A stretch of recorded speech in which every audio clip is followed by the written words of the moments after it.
प्रिय छात्रों, आज हम आप लोगों के समक्ष परिमेयीकरण का चैप्टर लेकर के आए हैं, जो कक्षा 8 से लेकर के 8 के छात्रों को, कक्षा 9 के छात्रों को और 10 के छात्रों को सबके लिए बहुत ही महत्वपूर्ण टॉपिक है। परिमेयीकरण होता ये है, सबसे पहले तो जानना चाहिए कि हमें परिमेयीकरण है क्या। तो परिमेयीकरण में जब कोई भिन्न के हर में रूट की संख्या आ जाती है तो उस रूट की संख्या को हटाना ही परिमेयीकरण कहलाता है। तो आज हम बहुत छोटे से लेकर के चलेंगे। जैसे कि एक सवाल दिया हुआ है, कह देते हैं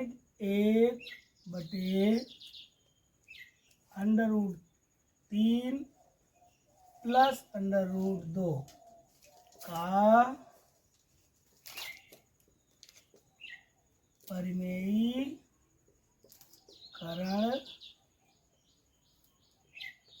या सरलीकरण करो।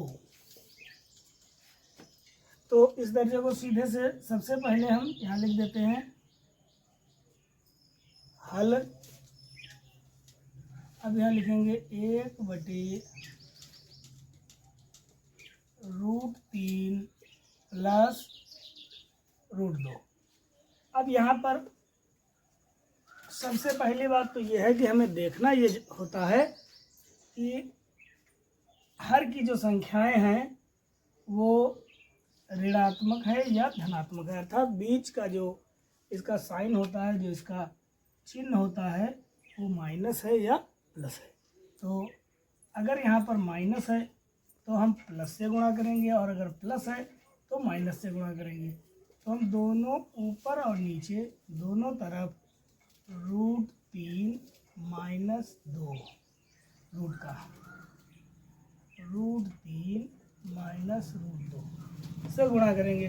तो आप लोग ये जानते हैं कि जब हम किसी संख्या को 1 से गुणा करते हैं तो स्वाभाविक है वही संख्या आ जाती है, तो हम सीधे उसी संख्या को आराम से लिख लेते हैं। और ये जो दूसरा टॉपिक नीचे वाला है हर वाला, तो इसमें देख रहे हो एक फार्मूला बहुत फर्स्ट क्लास लग रहा है कि a + b और a - b, ये हमारा जो है बराबर होता है a² - b² के। तो हम अगर इसको हम यहाँ पर डालते हैं तो इस प्रकार से हमारा ये दर्जा लिखा हुआ है, तो इसे हम आराम से लिख सकते हैं √3 का स्क्वायर -√2 का स्क्वायर। एक चीज़ और बता दें आपको, जब किसी रूट वाली संख्या को उसी संख्या रूट में होने पर जब गुणा करते हैं तो कुछ नहीं होता, केवल √3 का जब हम गुणा करेंगे तो इसका रूट गायब हो जाएगा, 3 आ जाएगा और इधर 2 आ जाएगा। तो यहाँ पर लिखेंगे हम 3 - 2। अब इसको आराम से जब हम इसे घटाएंगे तो क्योंकि ये संख्याएं अलग अलग हैं इसलिए ऊपर तो वही संख्या आएगी, लेकिन नीचे घट रहा है आराम से, 3 से 2 निकल जाता है तो 1 बचता है। और जो हर होता है अगर 1 है तो उसका कोई मान नहीं होता है, क्योंकि आपने देखा है जहाँ पर एक संख्या भिन्न में होती है, दूसरी संख्या सिंपल होती है, तो भिन्न बनाने के लिए हम उसका बटा 1 कर लेते हैं। इसलिए ये हमारा उत्तर परिमेयीकरण हो जाता है। इस प्रकार से हम अभी आपको कई और सवाल बताएंगे बेहतरीन तरीके से समझने के लिए। एक अगला सवाल देखिएगा, ठीक वैसे ही जैसा कि अभी आपने देखा, 1/√4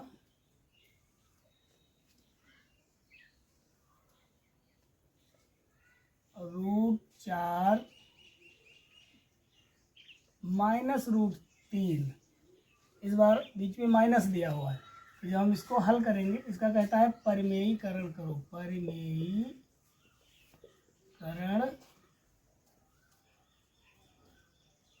करो।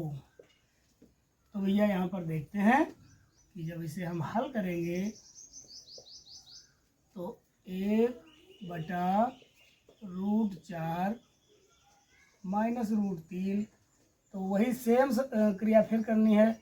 √4 और माइनस है तो यहाँ हम प्लस से गुणा करेंगे √3, और फिर यहाँ पर आ जाता है √4 प्लस √3। तो जैसा कि हमने अभी बताया था, एक जो फार्मूला है a plus B, a minus B equal to होता है a² माइनस b²। बस इसी फार्मूले पे नीचे का पोर्शन हल होगा। ऊपर वाला 1 से गुणा करने पर सेम वही एक ही आ जाता है। तो यहाँ पर आएगा आपका √4 प्लस √3, और जब इसकी गुणा करेंगे तो ऐसे दिखा दे रहे हैं आपको। √4 को जब हम √4 से गुणा करते हैं तो यह बन जाता है रूट का 16, और 16 जो है ये वर्गमूल में जब इसका वर्गमूल लेते हैं तो 4 ही आता है। तो जैसा कि हमने अभी बताया था कि किसी रूट की संख्या को अगर हम रूट से ही गुणा करते हैं तो रूट हट जाता है, बस वही संख्या आ जाती है। तो इस प्रकार से आप समझिएगा। तो यहाँ पर आ रहा है भैया 4 और -3। ये -3 क्यों आया? क्योंकि ये फार्मूले के हिसाब से एक प्लस में है और एक माइनस में है, तो हम दोनों के वर्गों का अंतर कर देते हैं। अब देखो √4 प्लस √3, और जब हम इसको घटाएंगे तो भैया 1 आएगा। अब कुछ बचता नहीं है, बस ऊपर अंश बच रहा है √4 और प्लस √3। तो इस प्रकार से ये आपका उत्तर आ जाता है। इसको बहुत आराम से, पहली बात तो है जो भी देखो उसको नोट जरूर करो, और जब हम क्लास लेंगे तो आपकी सारी कापियाँ चेक करेंगे, ध्यान रखिएगा। इसी प्रकार से अगर अंश और हर दोनों में दिया हुआ है कि रूट में ही संख्या है तो कैसे करते हैं देखिएगा। जैसे दिया है √3 माइनस √2, और फिर दिया हुआ है √3 प्लस √2। इसका अगर हम परिमेयीकरण करते हैं, इसका परिमेयीकरण करेंगे तो इसमें भी कोई बहुत विशेष बात नहीं। सबसे पहले तो हम सवाल को हल करेंगे, हल करने पर लिखते हैं हल, और यहाँ लिखेंगे √3 माइनस √2, फिर लिखते हैं √3 प्लस √2। तो ऊपर वाली संख्या से हमको कोई मतलब नहीं होता है, ऊपर प्लस है या माइनस है कोई फर्क नहीं, कोई मायने नहीं रखता है। मेन पॉइंट होता है तुम्हारा हल। तो √3 माइनस प्लस 2 है तो हम इसको गुणा करेंगे √3 माइनस 2 रूट का, और फिर लिखेंगे √3 माइनस √2। अब ऊपर की गुणा, थोड़ा सा हम गुणा आपको बताएं कि बीजगणित की गुणा कैसे करेंगे। जब ये दिया हुआ है √3 माइनस √2, और इसको फिर गुणा करेंगे हम √3 माइनस √2 से, तो यह गुणा बीजगणित की गुणा इधर से होती है। तो इसका गुणा जब करेंगे तो तुम अभी हमने बताया था कि जब हम √3 और √3 की गुणा करेंगे तो आएगा √9, और 9 का वर्गमूल कर देंगे तो वर्गमूल आएगा 3।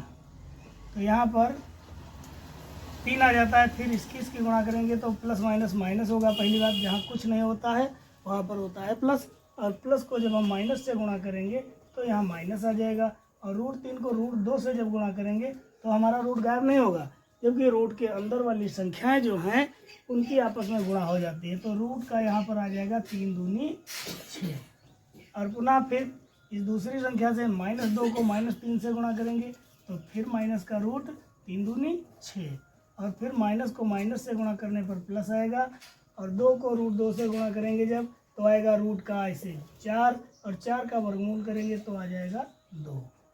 अब देखो इसको हम ऐसे जोड़ लेते हैं आराम से, तो यहाँ पर आएगा 3, और ये √1 और √1 तो मिला करके हो जाएगा माइनस का 2√6, और फिर यहाँ प्लस का 2 पहले से दिया हुआ है। अब देखो ये संख्या और ये संख्या सेम है, तो 3 और 2 को जोड़ लेंगे तो यहाँ आएगा 5, और यहाँ माइनस का 2√6। तो इस प्रकार से जो ऊपर की गुणा हुई तो यहाँ पर भैया आ जाता है 5 माइनस 2√6 और नीचे वही वर्गांतर वाला √3 को √3 इनका वर्ग करेंगे। लिख सकते हो तुम यहाँ पर √3² माइनस √2²। तो हम इसको जब सरल करेंगे तो यहाँ तो वो संख्या आनी ही आनी है 2√6 और फिर यहाँ पर जो संख्या बनती है तो यहाँ बनेगा 3 माइनस 2। और भैया जब हम ऊपर तो उतारेंगे ही उतारेंगे और नीचे जब 3 से 2 निकल गया तो 1 बचा, 1 की कोई वैल्यू नहीं है, इसलिए हमारा ये उत्तर हो जाता है। इस प्रकार से ये 2 प्रकार के सवाल हमने तुमको बताए और इसको नोट करिए, फिर और बता रहे हैं आपको।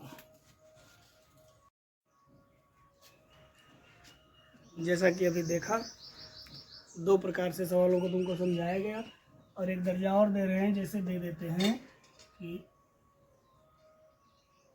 5 माइनस √2 और इसकी भिन्न कर देते हैं भैया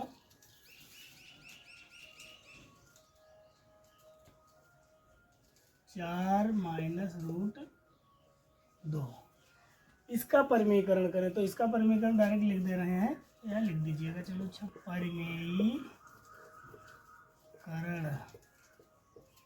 तो यहाँ पर ये ध्यान देना है आपको, यहाँ लिखेंगे हम हल।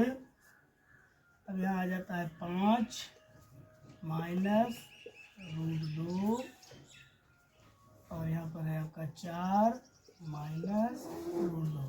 तो जैसा कि हमने अभी बताया था कि नीचे का जो दर्जा होता है उसी से हम ऊपर नीचे, मतलब हर से ऊपर नीचे अंश और हर दोनों में हम उसके विपरीत चिन्ह लगा करके उससे हम गुणा कर देते हैं। तो यहाँ तो प्लस हो गया ये √2, फिर यहाँ पर भी बटा करेंगे और यहाँ लिखेंगे 4 प्लस √2। अब इनकी इनसे गुणा करेंगे तो एक बार गुणा समझ लीजिएगा फिर से। देखो यहाँ पर है 5 माइनस √2 और फिर यहाँ दिया है 4 प्लस √2। तो जब हम इसकी गुणा करेंगे भैया तो देखो 4 पंचे 20 और माइनस 4 √2, फिर 5 इक्कन 5 प्लस का रहेगा 5 √2 और फिर इनकी गुणा करेंगे माइनस का 2 दूनी 4 मतलब 2। तो यहाँ ध्यान दीजिएगा 20 लिख लेते हैं पहले 20 और 5 ज़्यादा है। देखो चिन्हों के अनुसार हम घटाएंगे। यहाँ पर दिया हुआ है 4 √2 माइनस का और नीचे दिया हुआ है 5 √2 प्लस का। तो विपरीत चिन्हों से जो हम घटाते हैं तो जो दर्जा बड़ा होता है हम उसी का चिन्ह लगाते हैं। तो यहाँ बड़ा है 5 जो प्लस का है इसलिए हम प्लस लगाएंगे और 5 से 4 निकल गया तो केवल √2 बचेगा भैया और यहाँ पर माइनस का 2। अब 20 से 2 को हम घटाएंगे, प्लस माइनस है विपरीत चिन्ह है तो 18 हो जाएगा और यहाँ पर आ गया प्लस का √2। तो ऊपर की जो गुणा आई भैया वो आपकी आ गई 18 प्लस √2 और नीचे बटा में आया आपका 4 चक्कू 16। ये वर्गांतर बन रहा है, देखो एक बार प्लस में एक बार माइनस में, सेम संख्याएं हैं और जब सेम संख्याएं होती हैं तो उनको हम वही a प्लस बी और a माइनस बी जिनका बराबर में होता है a² माइनस b²। तो हम डालेंगे तो यहाँ पर लिख सकते हैं 4², तो बोले तो 4 चक्कू 16 और माइनस 2 रूट में है तो इसका स्क्वायर करेंगे तो 2 ही आएगा। जब इसको हम घटाएंगे तो भैया आ जाएगा 18 प्लस √2 बटे 16 से 2 निकल गया तो बचा यहाँ पर 14। इस प्रकार से ये आपका सवाल लग जाता है। आज के वीडियो में आप लोगों को हम केवल इतना ही समझाएंगे और अगले वीडियो में आपको इससे और अधिक और बेहतर समझाया जाएगा। बस आप हमारे चैनल से लगे रहिए और बराबर मेहनत करिए। हर तीसरे दिन आपको प्रयास करेंगे रोज़ एक वीडियो छोटा सा आप तक पहुंचाने का प्रयास पूरा रहेगा हमारा। देखते हैं आप लोग कितनी मेहनत करते हैं। हम तो मेहनत कर रहे हैं, आप लोग भी मेहनत करिए और पढ़ाई के साथ साथ में जो भी वीडियो देखो उसको नोट ज़रूर करो, अपनी एक नोटबुक तैयार करो। और जब तक जुलाई में विद्यालय खुलता है तब तक आप लोगों को हम लगभग कोर्स इधर ही कंप्लीट करवा देंगे। धन्यवाद।